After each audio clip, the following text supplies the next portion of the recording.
दुनिया देख रही थी, इतराफ कर रही थी, महंगाई कम हो रही थी, फिर उसको अचानक निकाल दिया गया। और उसके बाद जो नैरेटिव की सियासत ने पाकिस्तान को दिया, और वो नैरेटिव अगर किसी सच्चाई पे बेस्ड हो, उसको नैरेटिव कहने का हक है। जो आज हम अगर नैरेटिव भी साथ, परफॉर्मेंस से बेहतर कोई नैरेटिव हो ही नहीं सकता। आज अगर ग्राउंड पे कोई काम ना हो तो मैं क्या नैरेटिव बोलूंगी? मैं झूठ एक हद तक बोल सकती हूँ, मैं किसी एक हद तक कोई कहानी घड़ सकती हूँ, लेकिन उन चीजों की शेल्फ लाइफ होती है। और मुझे खुशी है इस बात की कि वो शेल्फ लाइफ पूरी हो चुकी है और वो धड़ाम से नीचे आके गिर गया, क्योंकि पीछे से जिनको ईमानदार जजेस के आसरे पे खड़े होके इलेक्शन जीतने की आदत थी, जिनको जनरल फैज हमीद इलेक्शन जिताता था, आज ना फैज हमीद है ना वो ईमानदार जजेस हैं। तो अल्लाह ताला ने उनकी रियलिटी पूरी दुनिया के सामने खोल के रख दी। हालांकि जब एक पाकिस्तान में या एक ह्यूमन साइकी है कि जब कोई मुश्किलात में घिरा होता है, लोग उसके साथ खड़े होते हैं। हम भी जब 2018 में नवाज शरीफ साहब जेल में थे, मैं जेल में थी, तो मैं शायद वो पाकिस्तान की पहली खातून थी जिसको इन्होंने जेल में डाला, जिसके साथ इन्होंने बहुत जुल्म किए, लेकिन हमने इलेक्शंस का बॉयकॉट नहीं किया। हमने बदतरीन हालात में भी इलेक्शन लड़े। इलेक्शन का बॉयकॉट तब होता है जब आपको ये यकीन हो कि आप इलेक्शन हार जाएंगे, और जब आप मायूसी आपको घेर चुकी हो, और जब आपको ये पता हो कि आपने इलेक्शन नहीं जीतना, मेरे लिए हालात अब खराब हो चुके हैं। बात ये है कि ये इलेक्शन का बॉयकॉट भी नहीं था। जिसको ये इलेक्शन का बॉयकॉट कह रहे हैं ना, इस तरह की मुनाफिकत मैंने अपनी पूरी जिंदगी में नहीं देखी। तमाम हलकों में पीटीआई के उम्मीदवार खड़े थे, उन्होंने पीटीआई के तस्वीरें लगा के, उन्होंने अपने लीडर की तस्वीरें लगा के, उन्होंने कैदी नंबर 804 के ऊपर उन्होंने इलेक्शन लड़ा और पोलिंग कैंप्स लगाए, तस्वीरें लगाई, कैंपेन्स की, नाम लेके, और जब हार गए तो कहा हमारा तो बॉयकॉट था।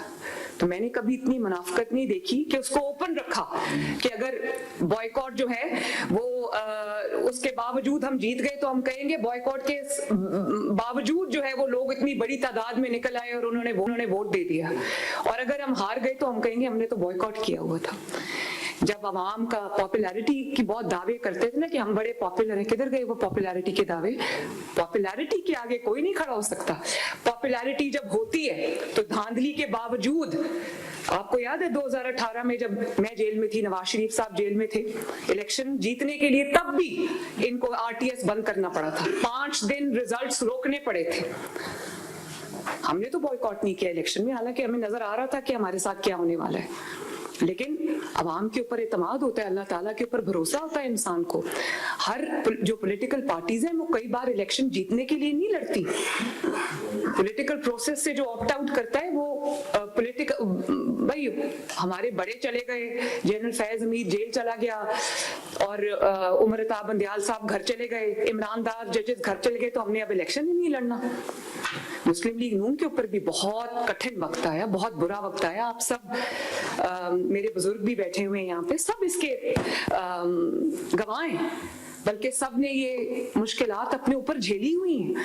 मेरी वालदा का जब इलेक्शन था 2017 के अंदर, तारीख का सबसे मुश्किल इलेक्शन था। उनको जब कैंडिडेचर उनका अनाउंस हुआ तो उनको बाद में कैंसर डायग्नोज हो गया, उनको जाना पड़ा मुल्क से इलाज के लिए, तो फिर मेरे वालिद को भी जाना पड़ा और मैं यहाँ अकेली थी। Maryam Nawaz versus the entire power of the state. Tehreek Labbaik को भी उस इलेक्शन में क्रिएट किया गया, डिफेंस पाकिस्तान काउंसिल को भी उस इलेक्शन में लाया गया। कुलसूम नवाज शरीफ वर्सेस 42 कैंडिडेट्स, और पूरी उस वक्त जनरल फैज की पूरी ताकत जो है वो पीटीआई के साथ थी, डॉक्टर यास्मीन राशिद के साथ थी। यहाँ पर वो लोग बैठे हुए हैं जिन्होंने मेरे साथ कैंपेन की। तारीख का सबसे मुश्किल इलेक्शन था, और और जिसमें मुझे ये पता नहीं था, ये पता था कि अवाम की ताकत हमारे साथ है, लेकिन मुझे ये पता नहीं था कि इन जो स्टेट जो अपनी मशीनरी इस्तेमाल कर रही है, स्टेट्स के सामने खड़ा होना कोई आसान काम नहीं है। लेकिन उस बदतरीन धांधली के बावजूद, जो प्री इलेक्शन धांधली थी, जो ड्यूरिंग द इलेक्शन डे धांधली थी और जो पोस्ट इलेक्शन धांधली थी, उसके बावजूद अल्लाह ताला के फजल से भले 14,000 से मुस्लिम लीग नून जीती, 14,000 से मुस्लिम लीग नून ने वो इलेक्शन जीता। मुस्लिम लीग नून हार मान के घर नहीं बैठी, ना बॉयकॉट किया कि अगर जीत गए तो कह देंगे कि बॉयकॉट किया था। उसके बावजूद अवाम इतनी थी कि निकल आई और हम इलेक्शन जीत गए, और अगर हार गए तो चुप करके घर हारे हुए शख्स की तरह कह देंगे हमने तो बॉयकॉट किया हुआ था। और हर इलेक्शन आप जीत के साथ नहीं लड़ते, जीत की उम्मीद के साथ या जीत के यकीन के साथ नहीं लड़ते। मैंने 5-6 साल सिर्फ इलेक्शन लड़ा है, मुझे अंदाजा है जब हम गिलगित बल्तिस्तान का इलेक्शन लड़ने गए थे, जब आजाद कश्मीर का इलेक्शन लड़ने गए थे, उस दिन हमें ये पता था इलेक्शन लड़ने, जब मैं जा रही थी कैंपेन चलाने, मुझे पता था, मुझे बता दिया गया था कि आपकी 2 सीटें, ये गवाह बैठे मेरे साथ। जिस सुबह मैं इस्लामाबाद में रुकी थी उस दिन एक रात, और सुबह मैंने गिलगित बल्तिस्तान जाना था, तो मुझे बता दिया गया था कि आपकी 2 सीटें। तो क्या मैंने इलेक्शन का बॉयकॉट कर दिया?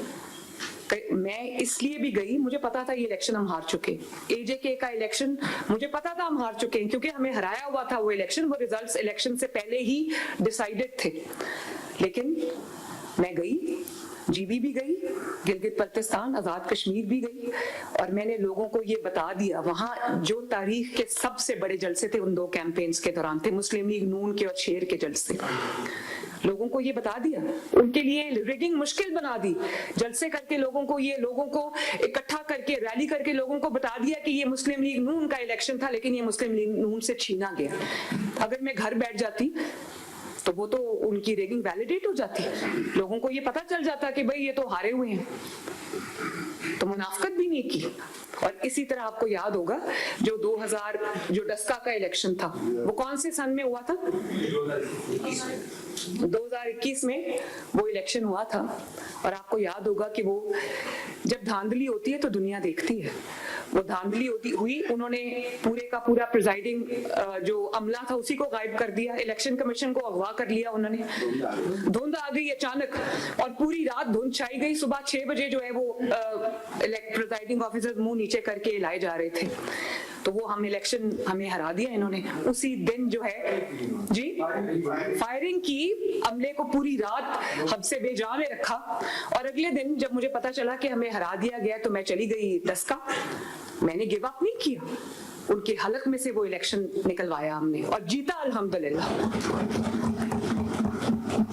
और उस वक्त ये सब एक पेज पे थे, पूरी रियासत जो थी उसकी रियासत की पूरी मशीनरी मुस्लिम लीग नून के खिलाफ थी। लेकिन जब आपको अवाम पे एतमाद हो, जब आपको पता हो कि अवाम आपके साथ है, आप कभी इलेक्शन का बॉयकॉट नहीं करते या इलेक्शन का बॉयकॉट करने की मुनाफकत नहीं करते या ड्रामा नहीं करते।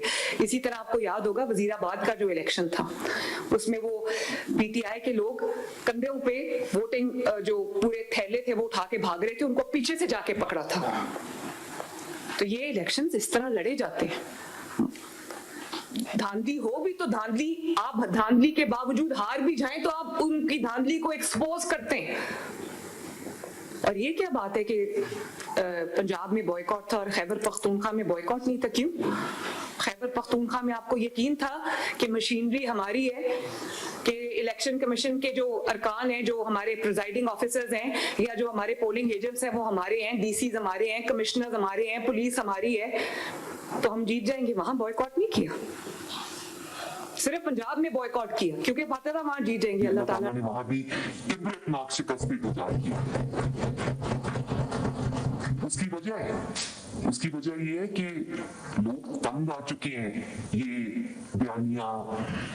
बयानियों से लोगों के पेट नहीं भरते, बयानियों से मुल्क तरक्की नहीं करता, बयानिए के पीछे कोई परफॉर्मेंस भी होनी चाहिए। मैं तो पहले दिन से, जिस दिन से मैंने ओथ उठाया, मैं लोगों को यही बात अपनी तकारीर में समझा रही हूँ कि जो बयानिए की सियासत है ना, सिर्फ बयानिए की सियासत, जो अपने आप को जिंदा रखने की सियासत है, घर से निकल के कभी काम नहीं करना, 2 बजे से पहले उठना नहीं है, काम करना आता ही नहीं है, लेकिन बयानिया है जी, बयानिया क्या है? वो झूठा है, वो चोर है, उसको गिरबान से पकड़ लो, गाली निकालो, खवातीन का मजाक उड़ाओ। और ये क्योंकि जब हम किसी को मलाइन नहीं करेंगे तब तक हमारी जगह नहीं बनेगी। ये कौन सा बयानिया होता है? अवाम एक हद तक जो है वो किसी चीज पे यकीन करते हैं, उसके बाद मैंने आपको जैसे पहले कहा कि एक शेल्फ लाइफ होती है हर चीज की, वो शेल्फ लाइफ इनकी पूरी हो चुकी है माशाल्लाह। बदले भी नहीं लिए, बदला लेना भी नहीं, इनके इन सबसे बड़ा बदला ये कि आप काम करके इनको